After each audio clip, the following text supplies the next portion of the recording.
Bueno, ahí estamos. Em,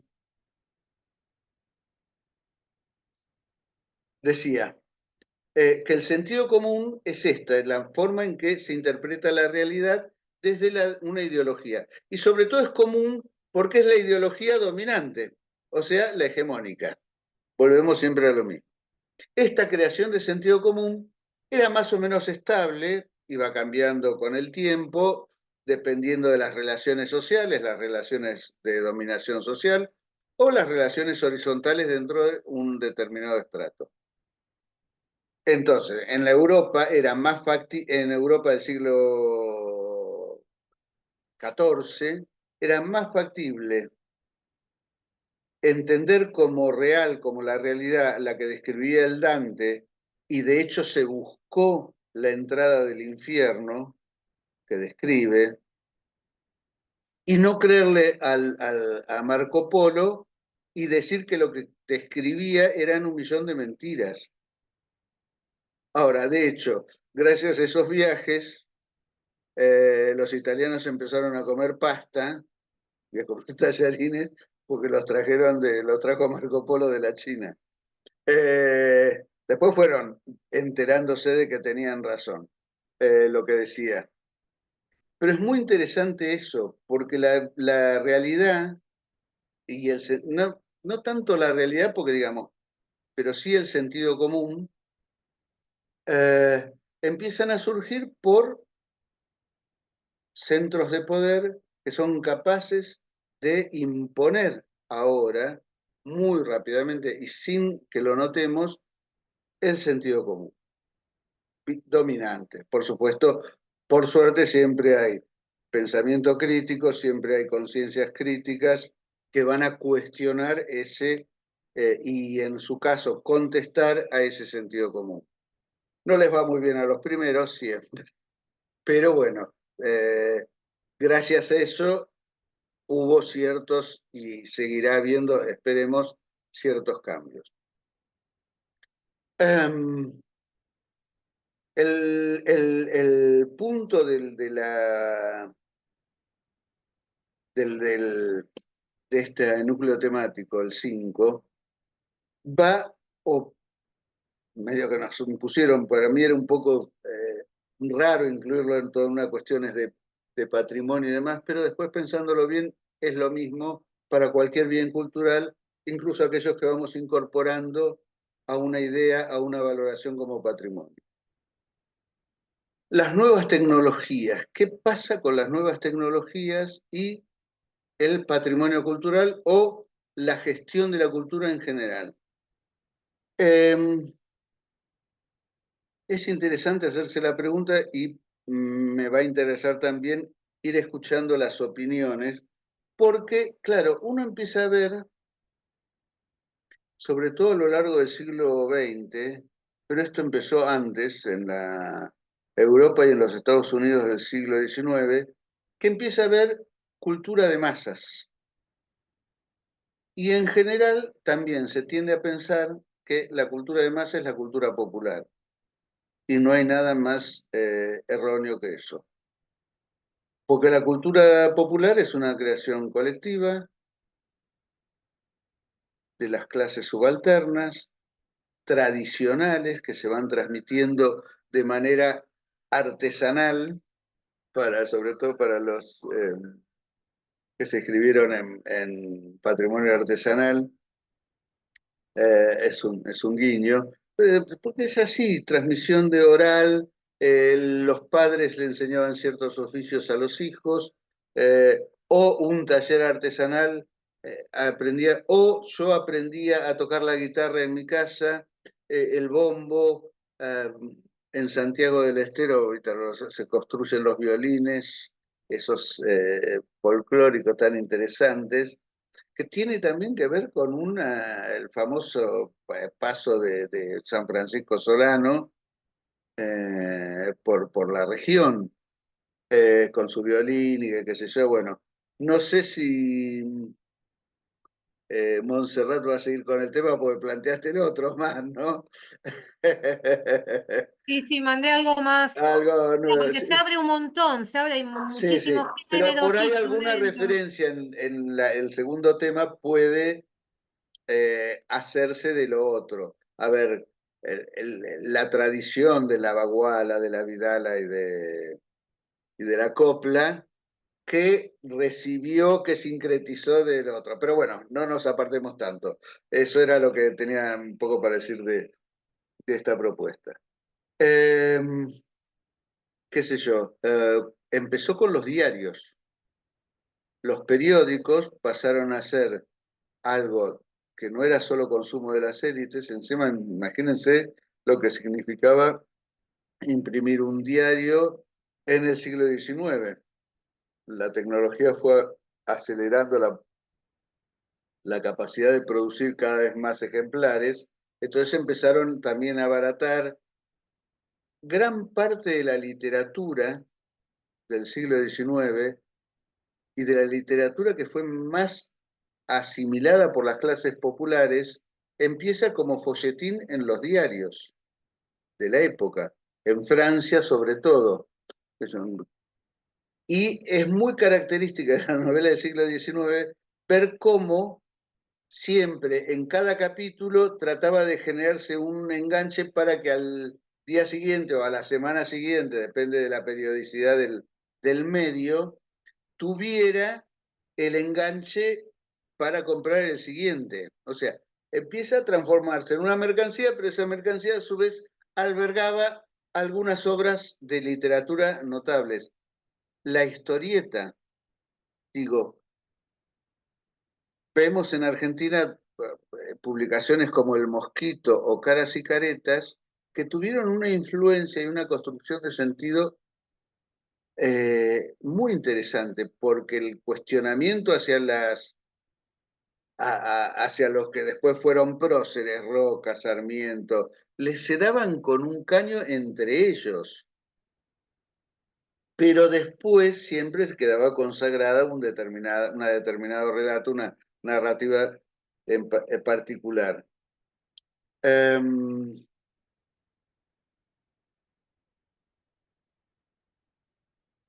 a principios del siglo XX, ya en Estados Unidos está el ejemplo más grande, el grupo Hearst, el famoso Citizen Kane de la película de Orson Welles. Y acá el caso de Botana y el diario Crítica fue paradigmático de cómo esa cultura de masas da un salto notable y es notable también la influencia política que tiene tanto Natalia Botana como su periódico, su diario.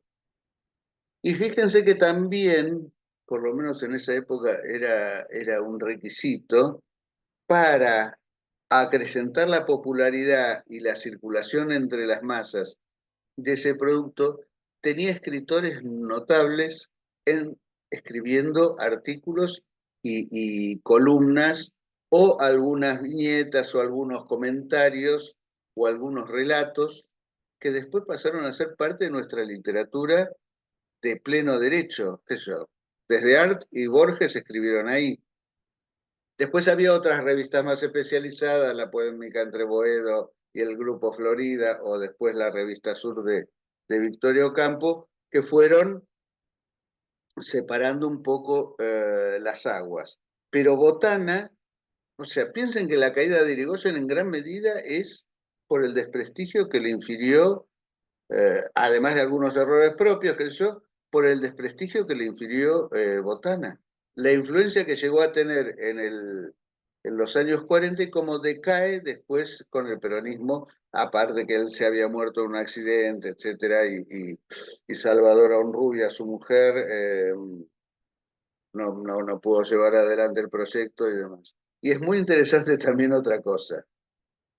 La Quinta de Botana, que lamentablemente se perdió como testimonio de una época, que albergó en su sótano al ejercicio plástico de varios artistas dirigidos por Alfredo, al, perdón, por Alfaro Siqueiros, el mexicano exiliado acá, y que era un protegido de Botana. Botana, un tipo de la élite, hipermillonario, protegió a muchos artistas y muchos exiliados de varios países de América Latina. Fíjense que él tenía más influencia en la cultura, y en la cultura como creación de un cierto sentido común, de un cierto consenso, que cualquier organismo del Estado, que eran unos organismos arcaicos, la Comisión Nacional de tal cosa, la Comisión Nacional de tal otra, que eran señores de la élite que no necesitaban cobrar no eran profesionales, pero que determinaban, bueno, qué cuadro se compraba o qué colección se aceptaba en el Museo de Bellas Artes, o qué edificios se protegían y cuáles no, etcétera, etcétera. Pero esto en términos de cultura popular es muy interesante, cómo esa cultura de masas también es en parte asumida por las culturas populares, sobre todo, y esto hay que decirlo, las urbanas, que es donde esto se permea más entre uno y otro, porque la mayor accesibilidad a esos medios de comunicación de masas. La radio tuvo una influencia notable en la difusión del tango y también en la primera llegada de las expresiones folclóricas a la ciudad de Buenos Aires, que es bastante tardía. Acá prácticamente, y por lo que contaban mis abuelos y demás, no se escuchaba tango más que algunas cuestiones camperas que podían cantar Gardel en su momento, que eran folclore surero, mezclados con milongas camperas y milongas urbanas, o tangos, obviamente. Pero después, en la década del 50, Antonio Tormo, los hermanos Ábalos empiezan a escucharse, pues también es reflejo de la inmigración interna que se hace más masiva por el peronismo. Bueno, todas estas cuestiones hacen que nosotros tengamos que ver cómo circulan esos bienes culturales y cómo esas tecnologías de la información y de la transmisión eh, nos van modificando también el panorama cultural con su construcción de sentido común en el medio. Yo pensaba, por ejemplo, el caso último para los temas de patrimonio cultural es el de los museos virtuales o los recorridos que podemos hacer por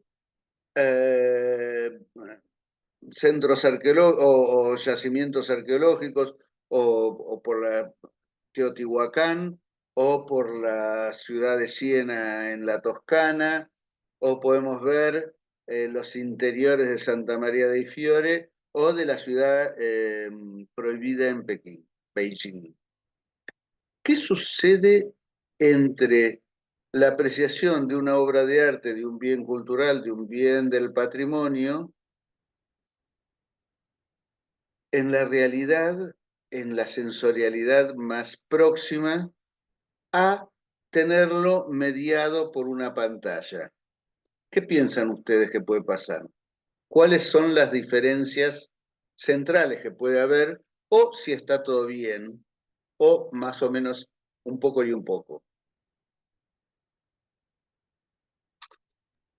Profe, perdón, yo creo que en algún lugar, por una cuestión de accesibilidad, eh, digamos que los recorridos virtuales facilitan cuando las distancias realmente no superan o no tenemos los medios para poder ir personalmente, físicamente a ese lugar. O sea que por un lado ahí le veo una ventaja, por el otro veo que es probable que en el recorrido virtual se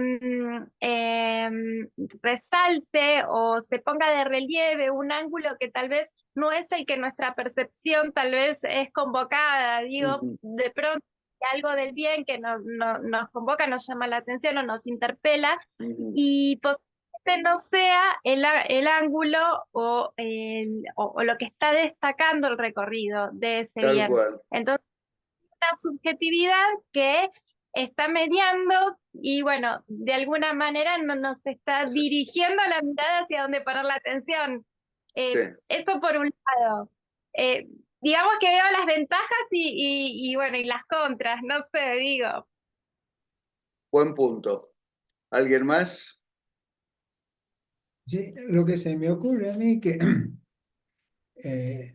es cierto lo que dice Alejandra de que los recorridos virtuales obviamente son la mirada del que diseña el recorrido, porque hay un operador de cámara, un director de cámara, un editor que va seleccionando qué mostrar, desde qué punto de vista y por cuánto tiempo.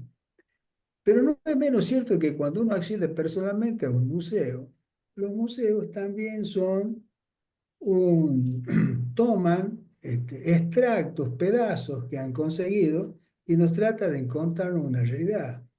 Cuando uno va a un museo, qué sé yo, paleontológico, ve 3 costillas de la ballena azul y el resto está hecho con resina sintética y dice, bueno, esto es la ballena. Ni siquiera está la El ballena, sino esqueleto de la ballena. claro, ni siquiera la ballena, sino que el esqueleto, eso quería decir justamente. Y cuando uno va a un museo histórico, por ejemplo, ahora está cada vez más en boga esta cuestión de tratar de buscar el museo interactivo. O sea que uno va no solo a ver un extracto de la realidad que ha sido seleccionado por un museólogo, al cual, bueno, hay que atribuirle una cierta capacidad y experiencia, pero sí, te estoy ahorrando tiempo mostrándote lo más importante para que vos entiendas un periodo de tiempo, entiendas una cultura. Y al mismo tiempo hay invitación a veces a interactuar con las cosas, de manera que si uno no interactúa se pierde una parte de la información. Es... Inclusive con tecnología moderna, y aquí te digo, a mí me ha pasado una cosa extrañísima, que yo entré a ver un museo que está dedicado al mariscal Tito en la ex Yugoslavia. Ajá. Cuando entro a la sala dedicada justamente al mariscal Tito, la sala estaba toda oscura.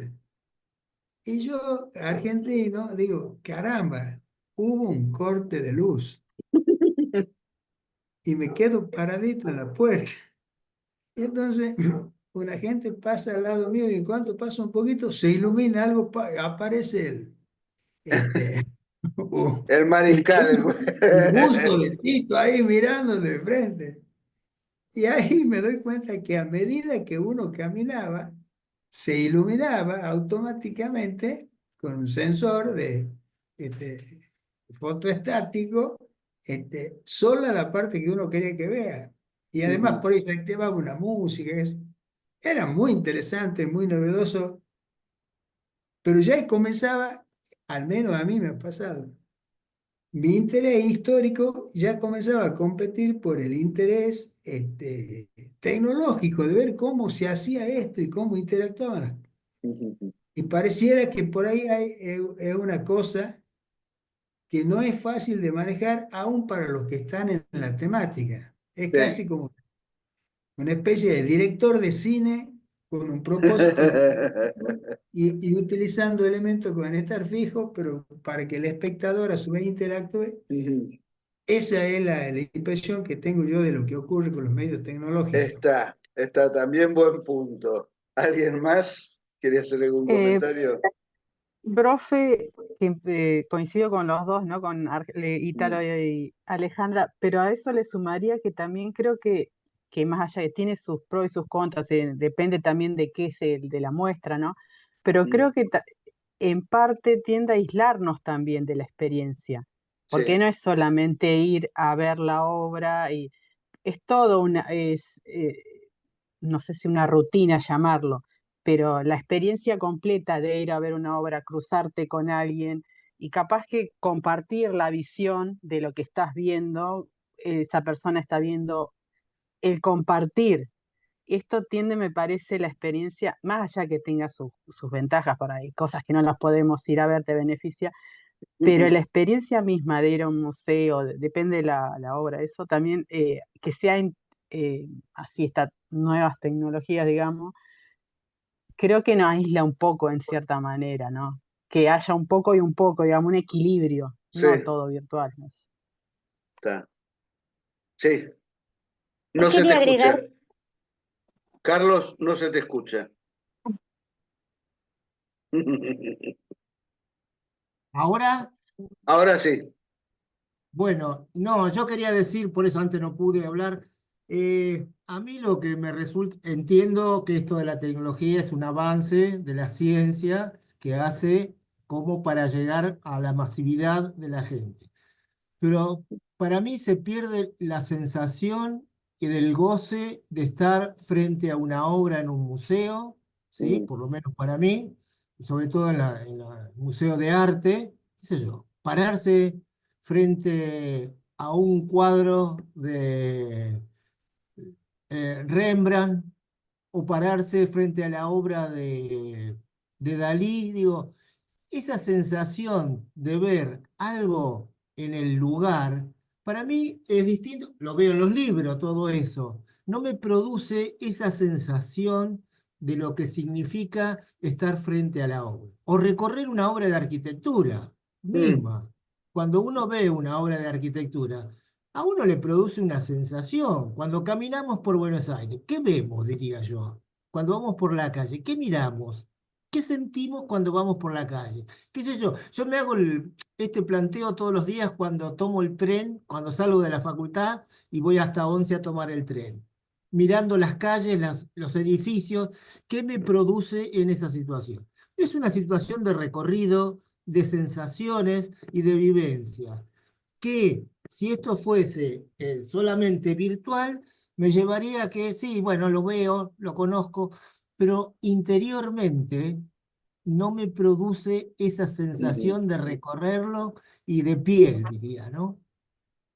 Sí, qué sé yo, sentarse en un banco quedándose un rato mirando una obra de arte. A mí me produce placer eso, y a mí me Sí, gusta eso, porque es parte de la vida en última instancia el hecho de cómo vivimos, pues si no también hacemos el amor virtual con ese criterio. hay ¿Es lo mucha gente que mismo? lo está haciendo. Sí, sí, pero ¿es lo mismo?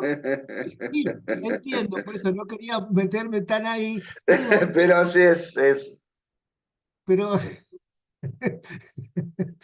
ese es el tema, ¿no? Que nos están llevando esta tecnología a hacerlo virtual, todo es virtual, ¿sí? Lo mismo para, digamos, se está perdiendo ese contacto con el otro, como decía la compañera, así que para mí es importantísimo, como en la vida. ¿Cómo está, compartimos lo que estamos en este patrimonio que estamos viendo? ¿Cómo se comparte? ¿Hay un marco teórico o solamente es vivenciarlo también? Yo creo que es importantísimo. Entiendo y rescato que es bueno, porque uno lo usa, no sí, con la importancia o la ciudad que uno podría darle a este tipo de cosas, pero que en el fondo a mí me gusta ver cara a cara, hablarlo personalmente y estar ahí, ¿no? totalmente. Eso Bien, que sí. está, buenísimo. yo ¿Alguna, quería alguien? agregar, Sí. buenas noches. Yo quería, bueno, coincido con lo que han compartido los compañeros, ¿no? Y agregar que también esta cuestión de las pantallas, nos perdemos la inmensidad de la obra, ¿no? Esto que decía de pararse frente al cuadro, o, o el sentido de qué pequeños somos ante, por ejemplo, la ruina de los Quilmes o Machu Picchu o las pirámides, ¿no? Uno pierde esa dimensión. No es lo mismo estar ahí contemplando esos sitios arqueológicos a tenerlo en una pantalla de 5 por 10 que tiene el teléfono, o de, no sé, 15, 20 pulgadas O que una tiene de el 80 monitor. pulgadas, supongamos que hay O de una los- tele. hay una cuestión de, se pierde esa perspectiva, ¿no? De lo inmenso y de una obra o de las ciudades como Machu Picchu eh, o Atenas o no sé, las Sí, distintos, sí, ¿no? lo que sea. O la muralla china, no sé. ¿no? Que es visible desde la Luna y bueno, y nosotros la tenemos en No una tanto, desde la Luna pantalla. no tanto. Dicen que los No tanto, no astronautas. tanto. Pero bueno, Pero No, bueno, eso por un cuento, lado. Y por otro lado, mencionar que el ir a los museos, yo tengo un vasto recorrido de museos y de centros culturales, etcétera, etcétera. Y también, o sea, tanto, no sé, los curadores de una colección tienen un guión armado previo y hacen una puesta en escena en base a ese guión. Y también los distintos museos que yo he recorrido tienen, uno muy característico justamente es el Museo de San Carlos de Bariloche, ahí en el Centro Cívico, que si bien tiene colecciones que van temporales, no tienen 2 o 3 salas de colecciones temporales que van cambiando de acuerdo a distintas temáticas, hay un recorrido que hace muchos años está y es muy lineal en cuanto a una línea histórica, ¿no? Desde la prehistoria, los primeros asentamientos, la conquista, mal llamada conquista del desierto, ¿no? Que en algunos libros sigue estando así, tal cual, sí. en lugar de conquista de la Bueno, Patagonia, fíjense ¿no? cómo ahora ideológicamente se está reivindicando. Exacto, bueno, hay el recorrido que propone, ahora el último director del museo está haciendo algunas modificaciones y demás, pero cuesta mucho justamente porque no hay fondos, ¿no? Sí. Pero bueno, durante muchas décadas el relato y el recorrido que proponía ese museo tenía un corte ideológico, ¿no? Sí. Muy Es marcado. inevitable, pero bueno, Entonces, bueno, tampoco es inocente esto, ¿no? Cada tampoco. museo, cada puesta, ¿no? También tiene un relato. ¿Por qué primero se muestra, no sé, la prehistoria y después los primeros colonos? Por decir, ¿no? Un pequeño detalle, ¿no? O sea, el recorrido tradicional del Museo de Bariloche era ese, ¿no? Y bueno, la sala de la campaña a la Patagonia, ¿no? El mal llamada campaña al desierto, después la llegada de los colonos europeos, ¿no? Luego la ciudad aldea de la famosa San Carlos, ¿no? Con la pequeña Suiza argentina. O sea, hay toda una carga Ni media ideológica y palabra de los simbólica. nazis, ¿no? De Erich Prieb, que... Bueno, por eso digo, no es inocente. Pero esto lo he visto reflejado también en el Museo Histórico Nacional, ahí en Parque Sí, Lezama. sí, sí, absolutamente. ¿Por qué se expone lo que se expone? ¿No? Porque el museo, no sé si lo conocen, es muy interesante. Bueno, ahora lo cerraron hace unos meses, el Museo del Traje, que está ahí en calle Chile, Sí. al 900. Las colecciones del Museo del Traje, es impresionante los atuendos que hay, y se muestra, o lo que estaba siempre en vitrina, lo que se mostraba, era el 10% de lo que había en depósito, ¿no? Y también, bueno, ¿por qué se elige mostrar determinado atuendo y no otro, ¿no? Tampoco es inocente, ¿no? Más allá de que, bueno, uno puede acercarse y tener esa vivencia personal y demás, bueno, ver de que tampoco son inocentes las cosas que se muestran y las que no, digamos. Absolutamente. Bueno, ¿alguien quiere decir algo más? Si no, retomamos un poquito o trato de hacer un redondeo, una síntesis de todo esto, que fue muy rico. ¿Alguien quiere comentar algo más? Yo muy cortito, estamos hablando de los museos virtuales que podemos ver, que bueno, en general todos acordamos que los que no tenemos acceso podemos, gracias a la tecnología. A ver, la tecnología no es buena ni es mala. Todo depende para qué se use, ¿no es cierto? Bueno, todos los pros y los contras. Digo, a mí me parece que, y estamos referenciando eso a la cultura y a un lugar donde hay bienes culturales como puede ser un museo. Pero hay una cosa que se insertó en nuestra cultura anterior a todo eso, que es esto que estamos haciendo, que tenemos una clase virtual. Eh, digo, y esto se metió en nuestra vida cotidianamente. No digo ni que está bien ni que está mal. Entiendo que hubo momentos donde fue súper y ultra necesario y bueno, como fue la pandemia, pero también es verdad que todo este intercambio que estamos teniendo ahora no lo tenemos en un aula, en un salón, y nosotros en casa estamos en la clase, pero también estamos con toda la cotidianeidad de cada uno. Y eso también de alguna manera es aislarnos, como había alguien que decía nos aíslan, ¿no? Sí. Digo, me parece que como que esto es una situación previa y que de hecho también se ve que hay trabajo que ni siquiera pasa esto, ni siquiera nos vemos las caras. Hay gente que trabaja en su casa solito, dale a la computadora horas y horas. Digo, me parece que hay una cosa previa y como en el lenguaje, cuando hablamos del sentido común, también en esto nada es inocente, ¿no? De alguna manera. Eso simplemente como una reflexión, no quiero ser pretenciosa, no me sale otra palabra. No, está perfecto. Perfecto, porque bueno, es un poco lo que se dijo acá.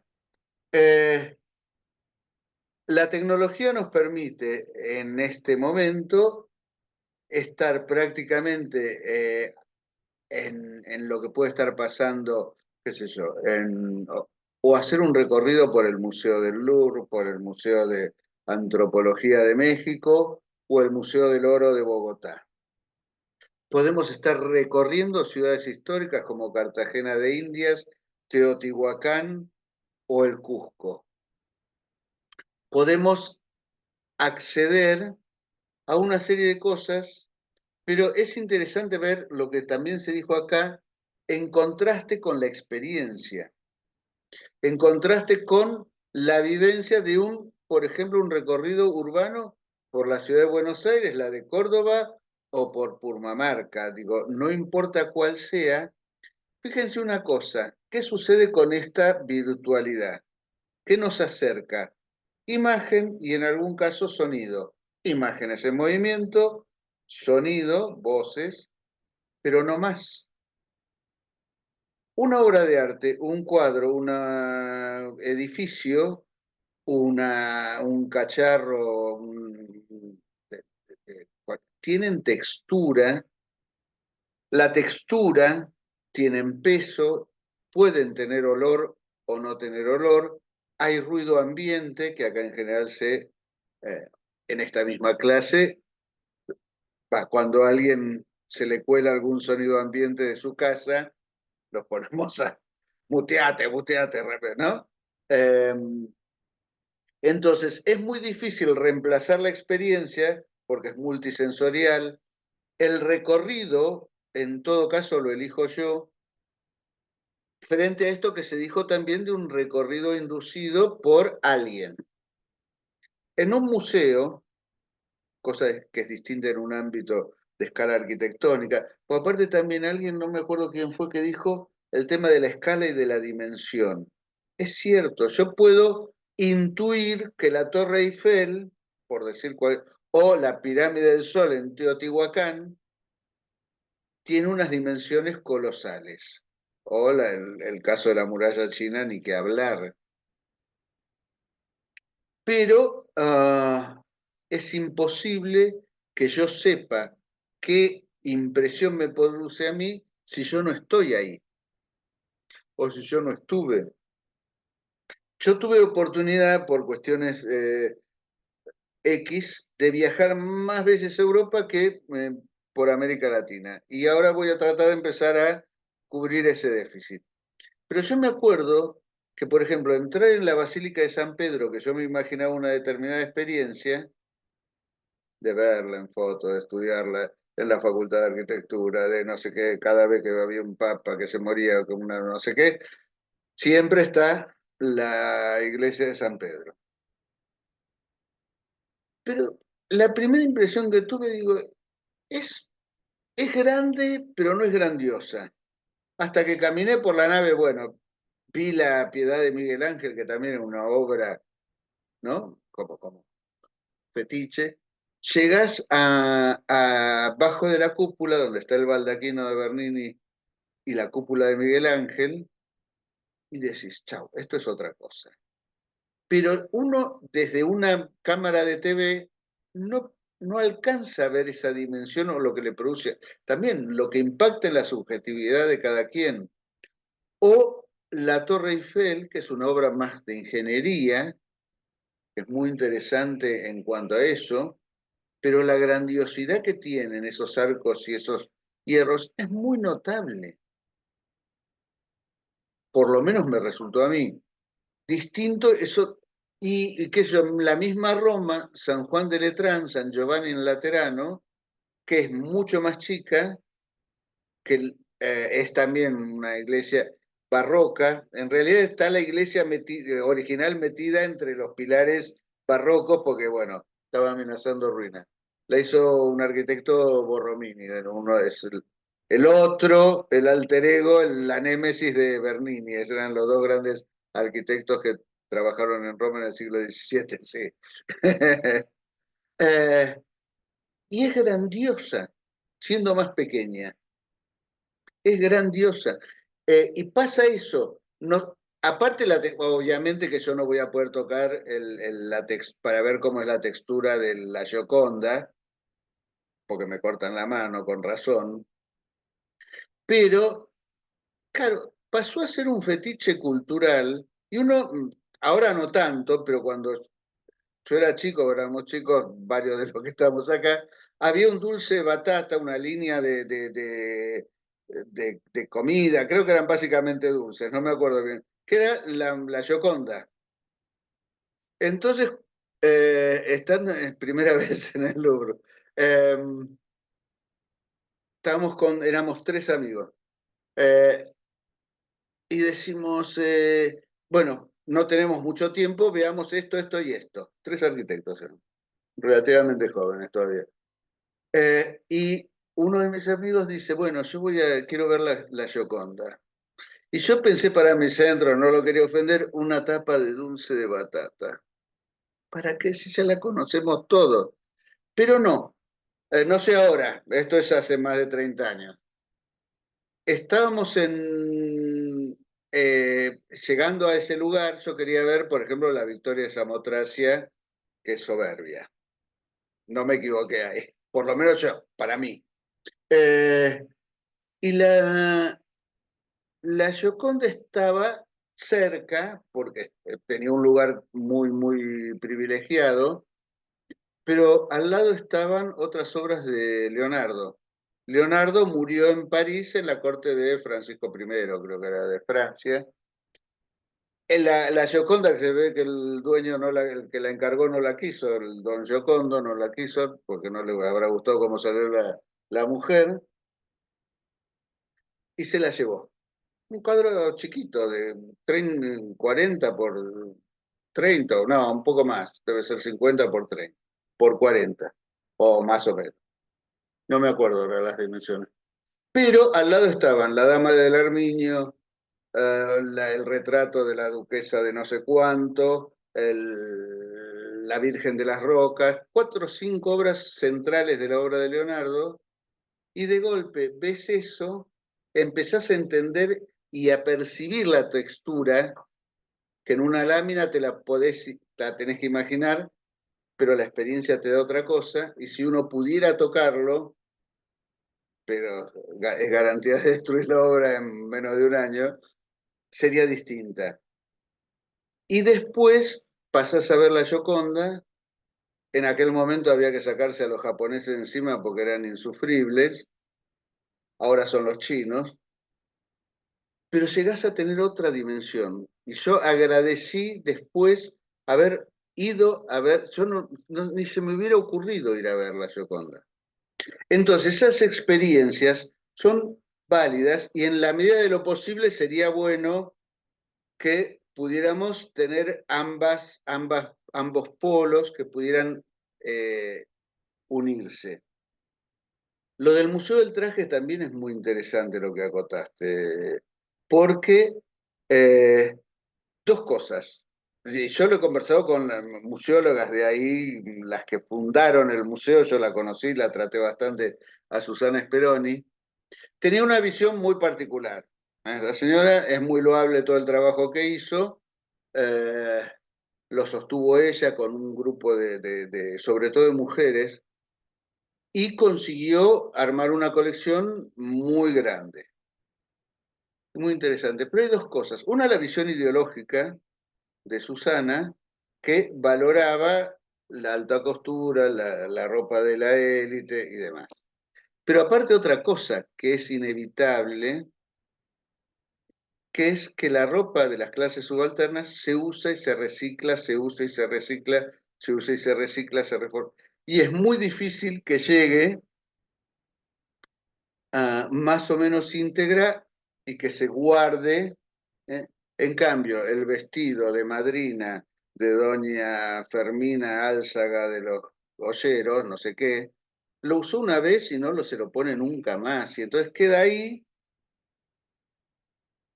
y la seda, por más que es muy frágil, se puede exhibir y demás.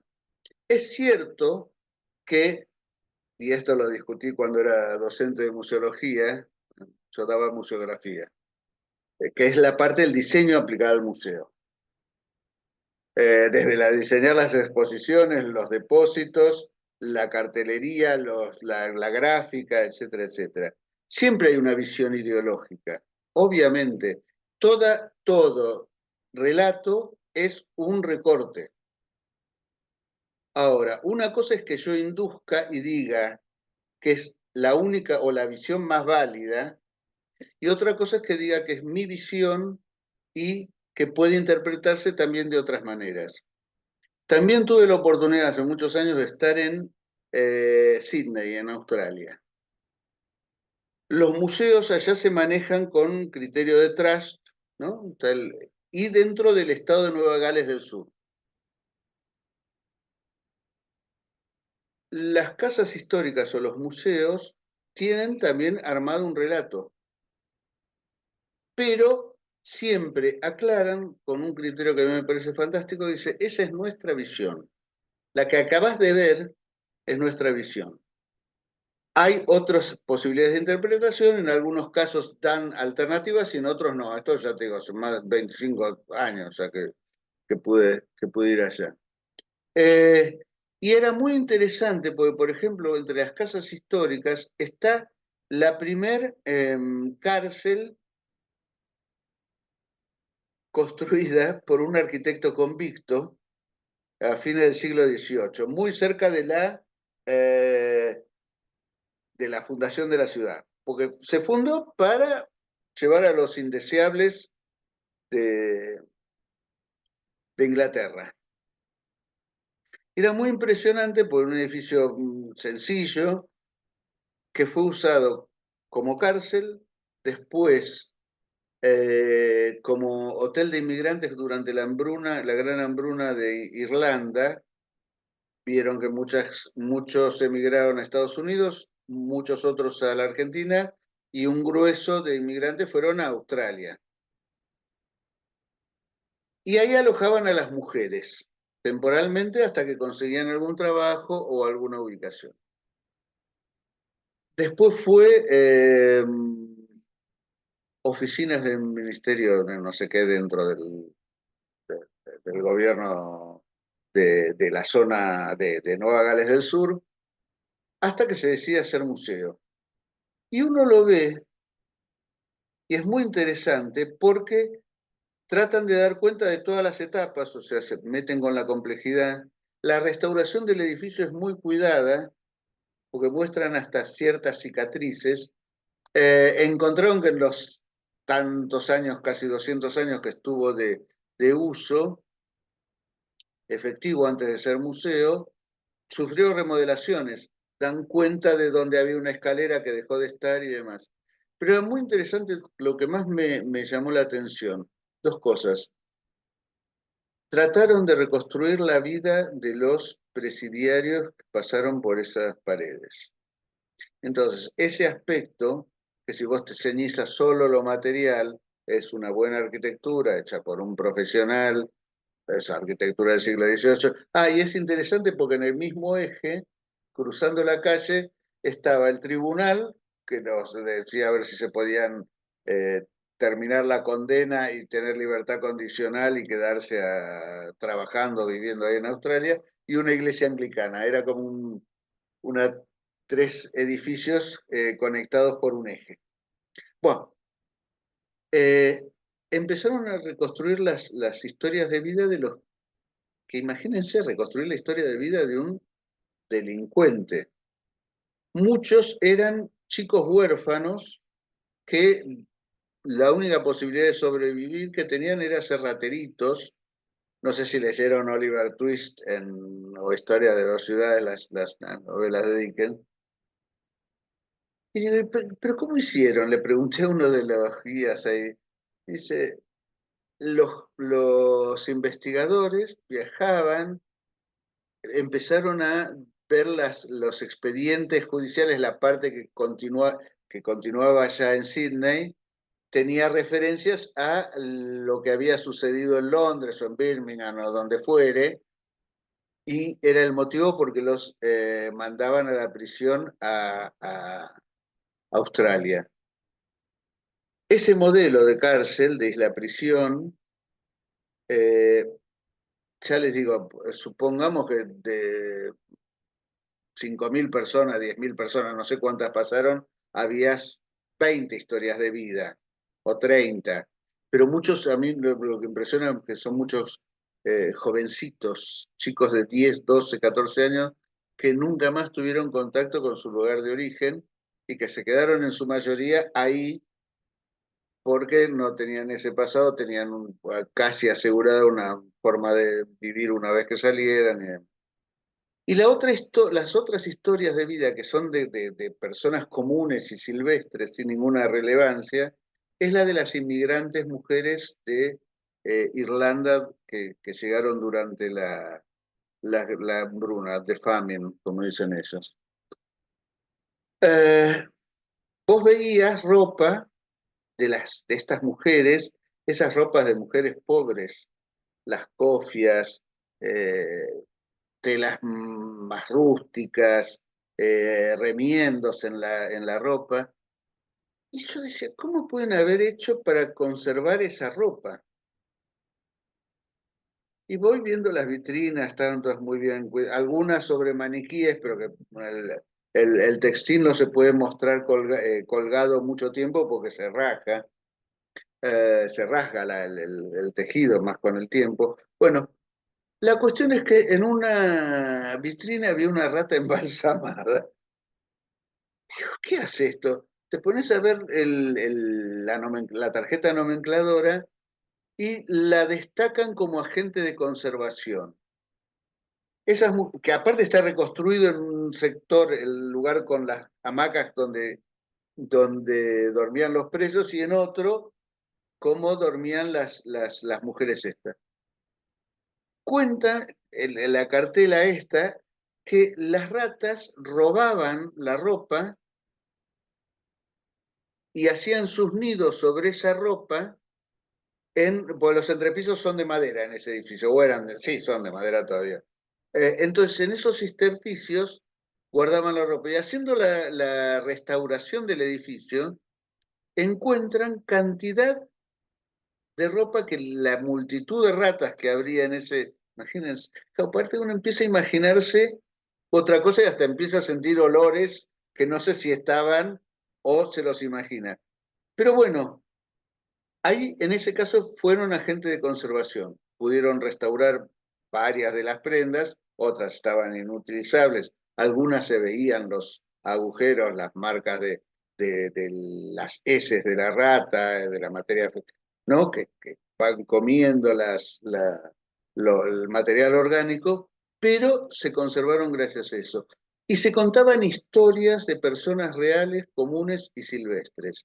Y siempre haciendo la aclaración de que esta era la mirada que había tenido el equipo del museo, pero nos permite ver, visualizar eso también, que se puede tener una mirada y dar cuenta de que hay una determinada ideología que es la que relata esto, y a diferencia de otros que te dicen, esta es la historia y celebra a tus héroes, y no hagas más nada que reverenciarlos, que es un poco lo que pasa en la historiografía de la Argentina. Está cambiando la cosa, pero depende mucho de la voluntad de los directores de los museos y muchas veces de los equipos de profesionales. Y es muy tremendo porque hay que seguir trabajando muy mucho para esto. Bueno, la dejamos por acá porque el otro Un punto, perdón, detalle importante. déjame terminar Perdón, una cosita. Sí, pero déjame no, terminar esto. Falta una parte de este punto que lo vamos a ver la semana que viene, también un poco más lo de los museos sobre Brasil. Dale, perdóname. no, No, en esto del Gabriela. relato y de la ideología y demás, no sé si muchos habrán visto la fotografía de Pinsent o de Catriel, ¿sí? Hay dos fotografías de ellos muy emblemáticas del año 1874, 1875, por ahí. En el 74 se entrega Pinzón al ejército argentino. Y hay una serie de fotografías donde a él se le da una lanza, ¿no? Y es una fotografía de estudio donde se lo fotografía, y aparte es una fotografía construida para un relato, ¿no? Donde se lo Sí. quiere mostrar como el salvaje, agresivo, armado con su lanza y feroz, ¿no? Pero bueno, la fotografía original que se conserva en el Museo Histórico y demás, están los grilletes, ¿no? Entonces, cuán amenazante y eh, cuán salvaje y cuán amenazador es una persona que tiene los grilletes en los tobillos, ¿no? Porque él ya estaba prisionero del ejército argentino. Sin embargo, cuando se lo trae, lo mismo pasó con Inacayal, ¿no? Y hay una fotografía de una de las esposas de Inacayal, que es fotografiada con el torso desnudo, ¿no? En esto de el relato de Sarmiento de salvajes, ¿no? Contra civilización y barbarie, ¿no? El texto de civilización y barbarie, ¿no? Se la retrata a ella como la india salvaje de las pampas y demás, con el torso desnudo, cuando aún en la fotografía en blanco y negro de esa época, te das cuenta que por la coloración de la piel, ella no andaba con el torso desnudo, porque te das cuenta que tenía los brazos, que sí, los brazos estaban más expuestos al sol, más oscuros, y El rostro. el rostro y los brazos más oscuros, y el torso, los pechos y el torso más blanco porque se cubría, ¿no? Entonces, bueno, hasta ese nivel de intervenir en esas cosas para construir un relato que responde a ciertos intereses, ¿no? Las cosas que podríamos comentar de esto son prácticamente infinitas. Y es interesante que por lo menos los recortes que vamos haciendo nosotros, pensarlos en términos como de un relato sinfónico, porque son muchas voces y las vamos a encontrar y diferentes miradas. Me pasó, bueno, el fin de semana pasado tuve que dar una charla para un centro de estudios del Uruguay y era sobre patrimonio y derechos humanos y hablo sobre ciertas intervenciones en centros clandestinos, tanto, algunos no tan clandestinos ¿cómo se llama el de Alemania? Ay, se me fue el nombre. Eh, ah, No. Auschwitz, que es Polonia, perdón. Auschwitz y la ESMA, el Club Atlético. Y también menciono casos que a mí me parecen muy, muy complicados de asumir como lugares de memoria, que son el Centro comercial del Buen Pastor en Córdoba, en la Nueva Córdoba, en el barrio más cheto del centro de Córdoba, para decirlo mal y pronto, que hicieron un centro comercial, sí, en una parte dice esto fue una cárcel y acá estuvieron presas políticas, y un señalamiento. Pero las paredes de la cárcel obviamente desaparecieron, hay fuentes con juego de luz, que eso. Están los edificios, pero no es lo mismo, no evoca de ninguna manera. Y pasó con lo que era el penal de Punta Carretas en Montevideo. Bueno, y uno de los que asistía a la conferencia virtual como esta, ¿no? Me dice, perdón, pero para nosotros son terroristas, no son presos políticos. Agarró una... Pero bueno, hay que convivir y responder de la manera que se pueda ese tipo de cuestiones. Pero es esto, veamos esa inmensa diversidad y esa complejidad de todos estos temas. Tenemos un poquito más de paño para cortar para la próxima y después también terminamos con lo de los museos de Brasil. Sí, estamos...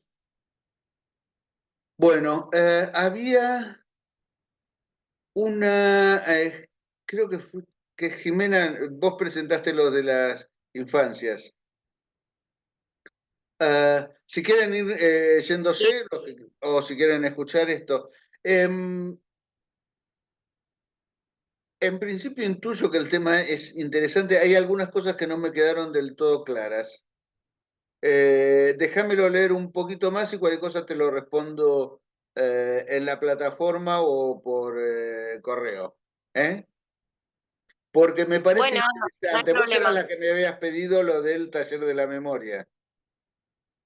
Viste que te Sí, mandé ese así es. esqueleto, que es lo que puede rescatar rápido. Voy a ver si tengo algún material más. Porque Bueno, lamentablemente, al desentenderse la comisión de esta actividad, qué sé yo, no quedaron muchos registros. Pero voy a ver si hablo con una compañera que ya se jubiló hace unos años, que era un poco la mentora de esta original, de esta idea, si podemos dar algo más, o te puedo relatar más cuestiones de la experiencia. ¿Sí? sí, muchas gracias. Bueno, y quienes faltan todavía, traten de, bueno, ponerse a pensar mañana, Día del Trabajador, Día Internacional de los Trabajadores, o el 2 más, mejor para que por un lado se descanse si van a participar de alguna de las muchas concentraciones o manifestaciones que pueda llegar a haber, no van a ser tantas, pero bueno, las puedan utilizar y manden a la brevedad las propuestas para que sigamos trabajando. ¿Está? Bueno, los dejo. Terminemos acá, así estamos ya en modo feriado.